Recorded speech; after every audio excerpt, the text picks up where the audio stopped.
And then the main story here is Uhuru'S 26 billion shilling CBC blunder. A 25.8 billion shilling World Bank project to build a school infrastructure launched during former President Uhuru Kenyatta's second term has returned to haunt President William Ruto's Kenya Kwanza administration as learners continue to suffer, with taxpayers now set to pay for past mistakes of state officials. Bas, what is the story talking about? Where was the money spent? It's page 4 and 5 of the Daily Nation today. It talks about the missteps. It says that the Ministry of Education failed to sign contracts in good time with contractors who had won tenders. In the intervening period, prices of materials escalated due to the COVID-19 pandemic and the Russia-Ukraine war. So really the ripple effect of these delays. And it says July 20th, 2022, Kenya sought to extend the completion deadline for a World Bank funded project intended to aid in the implementation of CBC to the financial year ended on June 30th, 2023. The World Bank approved $200 million a loan, and the government was to implement the project. Now, it says here that it goes on to say infrastructure development was just one component in the 25.8 billion shilling secondary quality improvement project. Nearly 2 financial years down the line, construction is incomplete, and there is a standoff between Kenya and several contractors hired to build the infrastructure in 30 counties, with taxpayers now exposed to paying for past mistakes of public officials. There isn't a day that the headlines don't include something saying now, because of delays and misappropriation, taxpayers are going to have to absorb 1, 2, 3 costs. You see, we are talking about a loan that has been secured, and one of the components is infrastructure improvement. What is infrastructure? It's classrooms, it's labs, it's equipping the labs, right? And in many cases as well, dormitories. Higher. In 2021, World Bank warns Kenya of the risk, but President Uhuru and the Treasury CS then Ukur Yatani and Education CS then the late George Magoha did not heed the warning. Now, President Ruto's administration has inherited the previous administration's skunk, as 8 companies claim in court that the Education Ministry is blackmailing them into taking a haircut by maintaining the costs indicated in their bid papers of January 2020. Hey. The project was meant to build infrastructure, improve quality of teaching, retain learners after transition to secondary school, support the transition to CBC, and monitor and evaluate the entire project. Now, the World Bank has kicked off an audit of the project, despite the fact that the infrastructure development component is not yet complete. Sasa.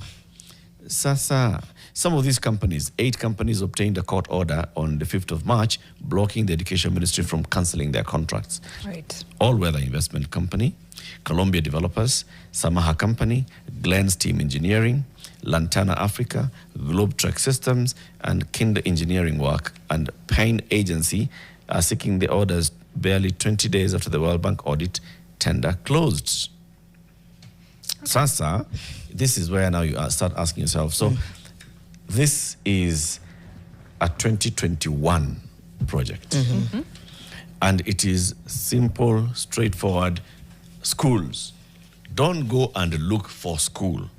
Go to existing school, mapped, gazetted by the Education Ministry. Right. You are assigned specific school and told, go to this school, secondary school. And this is exactly what you're supposed to do. You start, you don't complete. The government says, let's roll it over into the next financial year. Sawa, you continue. As you're doing that, things are happening. War in Ukraine, cost of materials changing. The pandemic. Yeah. So all these things are causing you to change. But the government is just still playing its usual games. When you talk about pending bills, these are some of those pending bills. You got a contract, you started working, then your payments are being delayed. Now the project is over. World Bank is saying, so as guys, the project is over, we are going to start an audit. Quick one. Why do we do Did this the to work ourselves? start before the contracts were signed?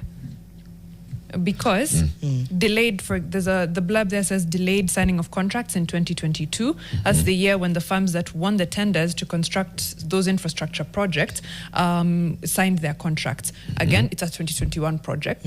Signed contracts in 2022. That's problem number 1.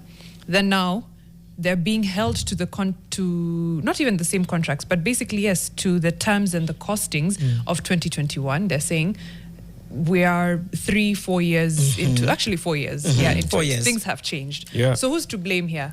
You see, even if, let's even say that the contracts were signed in 2022, fine, and you're in 2024, fine, there are 2 financial years in between. Yeah. Okay?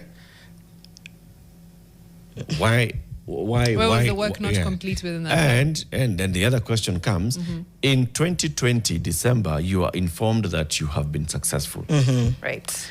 And then the following month, that AG's office objects to the case, arguing that Kenya had not received funds from the World Bank because they had gone to court in 2021. 4 successful bidders has sued the Education Ministry in 2021 to have the contract signed. You told us last year that we have won. It's 2021, a year later, we have not signed a contract. Okay?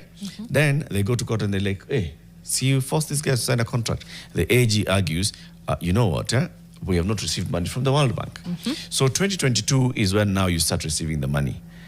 Then that's when now the government is saying, so now let's vary this and go into the next financial year. Why do we just play these games back and forth? The bottom line is, who's suffering, Janet? It's the children. It's the children. It's the children.